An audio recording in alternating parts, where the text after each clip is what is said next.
सिकंदर कधी धर्मेंद्र कधी महेंद्र अगदी कपड्याप्रमाणे पुरुष बदलणारी बाई आणि हिच्या सांगण्यावरून तू स्वतःच्या आईला त्यागून दिला. नाही रे, तू नाही समजू शकत, नाही समजू शकत तू आई काय असते ते नाही समजू शकत. आणि या जगी आईची महती तर फार विशाल आहे रे. म्हणतात माय ही माय असते, वासराची गाय असते, लग्नाचा पाय असते, दुधावरची साय असते. माय असते जन्माची शिदोरी, सरतही नाही आणि उरतही नाही रे, ती कधी सरतही नाही.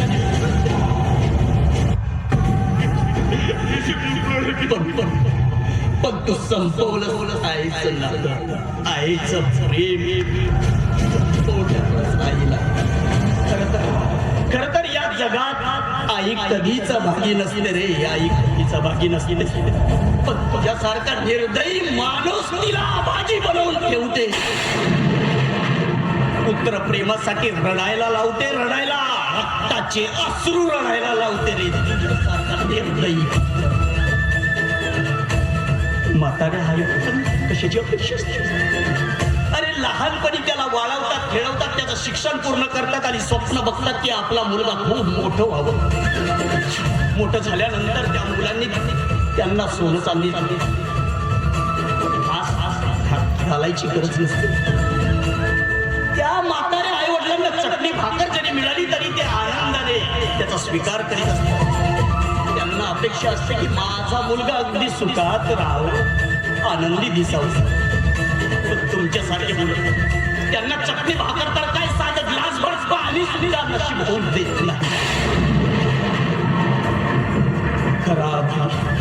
खरा भागी ती नाही तर खरा भागी तू आहेस रे तू.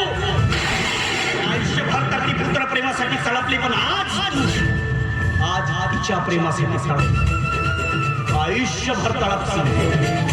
कारण ज्या वेळेस तुझ्या जवळ आई होती त्यावेळेस तिची महती नव्हती, पण आज आई संपली रे.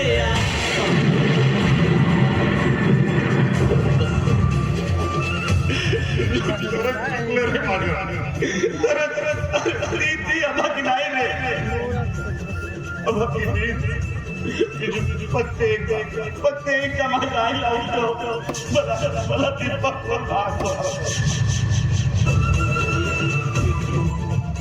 मी कोण तुला माफ करणार. खरं तर त्या आईची ममता मला मिळावी म्हणून मी या घरात त्यांना घेऊन आलो. खरं तर ही तुझी आई आहे, जन्मदाता, तुला जन्म देणारी आहे.